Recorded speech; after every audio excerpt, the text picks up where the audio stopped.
नमस्कार, मैं हूं ब्रजेश और इस वक्त मैं मौजूद हूं सिवान लोकसभा क्षेत्र में। और देखिए, चुनाव का दिन जैसे जैसे कम होते जा रहा है, प्रत्याशियों का दौरा जो है दिन प्रतिदिन लगातार धुआंधार होते जा रहा है।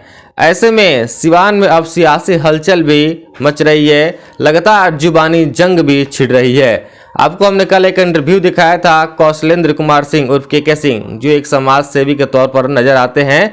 बहरहाल वो अभी निर्दलीय प्रत्याशी हिना साहब के समर्थन में हैं। उन्होंने लगातार दरौंदा विधानसभा के विधायक कर्णजीत सिंह उर्फ ब्यास सिंह के ऊपर उन्होंने एक कमेंट किया और नौटंकी की बात भी कह डाली।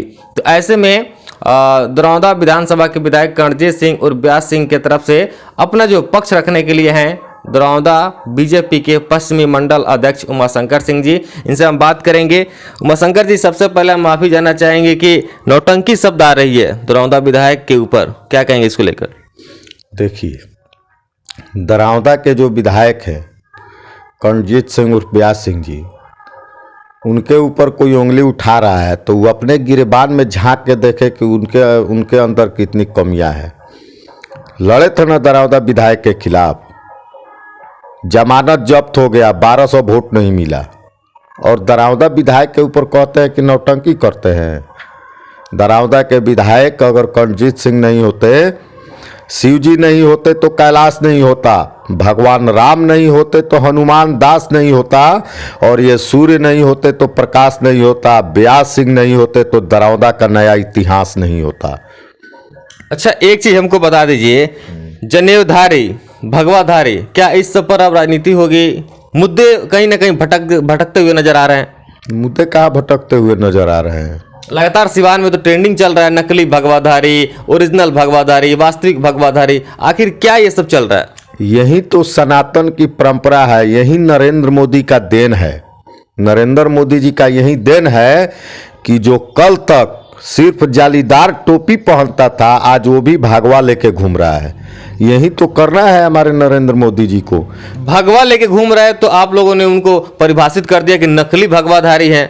क्यों नहीं करेंगे?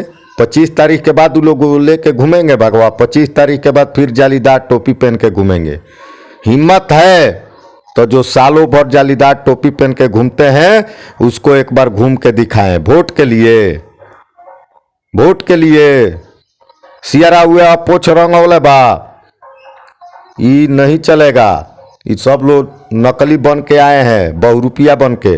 कल ये सारे लोग फिर जालीदार टोपी पहन के निकल जाएंगे। ये लोग भागवाधारी कभी नहीं हो सकते। हमने अगर पगड़ी भागवा का बांधा है तो पहले भी बांधते थे, आज भी बांधे हैं और कल भी बांधेंगे। चुनाव तो आते जाते रहेगा लेकिन भागवा नहीं उतरेगा, लेकिन इन लोगों का चुनाव बाद भागवा उतर जाएगा। निर्दलीय प्रत्याशी हिना साहब के जो समर्थक अभी बने हुए हैं के सिंह, वो लगातार कह रहे हैं कि दरौंदा के जो विधायक हैं कर्णजीत सिंह उर्फ ब्यास सिंह अपना प्रतिष्ठा नहीं बचा पाएंगे। सिर्फ वही अकेले एक एनडीए के प्रत्याशी जो हैं विजय लक्ष्मी कुशवाहा, उनके पक्ष में घूम रहे हैं।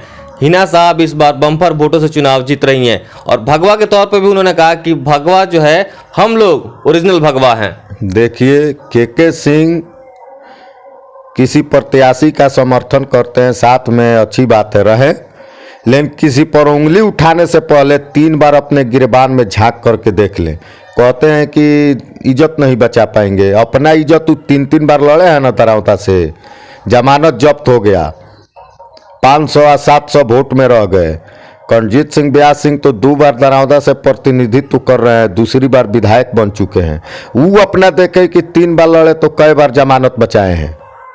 अब की पार 400 का पार का नारा आप लोग दे रहे हैं, क्या लग रहा है क्या स्थिति रहेगा सिवान में एनडीए प्रत्याशी का? देखिए, सिवान की बात मत कीजिए।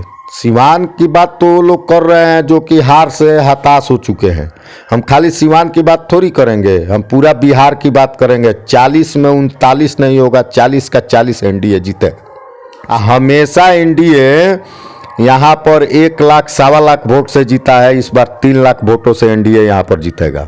अच्छा, उनका एक ये भी आरोप था के सिंह का, हमने उनका इंटरव्यू भी किया, तो वो कह रहे थे कि रात में प्रत्याशी के साथ घूमते हैं और सुबह में या फिर शाम में जो है कि निर्दलीय प्रत्याशी हिना साहब के समर्थन में घूमते हैं। कौन ऐसे विधायक के बेटे हैं जो हिना साहब के समर्थन में नहीं हैं? सब लोग वहाँ पर पहुँचता हुआ है। देखिए, कहने के लिए देश जब आज़ाद हुआ तो बोलने के लिए आज़ादी मिला, इस तरह तो आज़ादी मिला नहीं। तो बोलने के लिए कोई कुछ बोल सकता है, इस पर कोई रोक लगा सकता है, लेकिन सोच समझ के बोलना चाहिए कि कब क्या बोलना है और किससे बोलना है। ये बात तो लोग समझते नहीं है।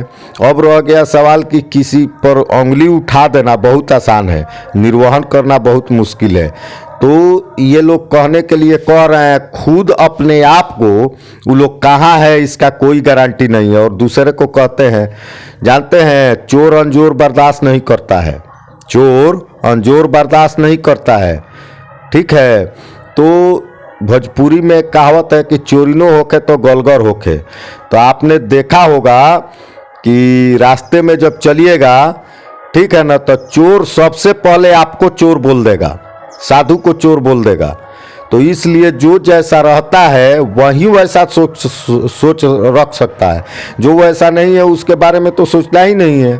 लड़ाई किनसे मानते हैं आप? लगातार उधर आरजेडी से और बिहारी चौधरी हैं, निर्दलीय हिना साहब हैं, जीवन यादव हैं, आपकी प्रत्याशी हैं, किनसे आप लड़ाई मानते हैं अपने प्रत्याशी का? देखिए, निर्दलीय तो लड़ाई में आ ही नहीं सकता है, और हम लोगों का लड़ाई किसी से नहीं है। अब हो सकता है ये लोग 2 नंबर और 3 नंबर के लिए सभी लड़ रहे हैं, अब उसी में लड़ाई चल रहा है कि कौन 2 नंबर हो जाए और कौन 3 नंबर हो जाए। बाकी हम लोगों का किसी से लड़ाई नहीं है। तो बाकी किसी से लड़ाई नहीं है। तो आपने सुना, जो समाज सेवी हैं और निर्दलीय प्रत्याशी हिना साहब के जो समर्थक हैं, साथ में रहने वाले हैं के सिंह, उनके आरोपों पर दरौंदा विधानसभा के विधायक करणजीत सिंह और व्यास सिंह के पक्ष के तरफ से दरौंदा बीजेपी के पश्चिमी मंडल अध्यक्ष उमाशंकर सिंह ने अपनी बातें जो है बेबाकी से रखा हुआ है। लेकिन अब आने वाले समय में 25 मई को जब मतदान होगा, तो मतदान केंद्रों से भी हम आपको एक एक जनता की राय भी दिखाएंगे कि जनता इस बार कहां अपना मतदान कर रही है। और जब मतगणना होगा तो ये भी देखना काफ़ी दिलचस्प रहेगा कि सिवान का इस बार सांसद का सरताज कौन पहनता है। तब तक बने रहिए मेरे साथ।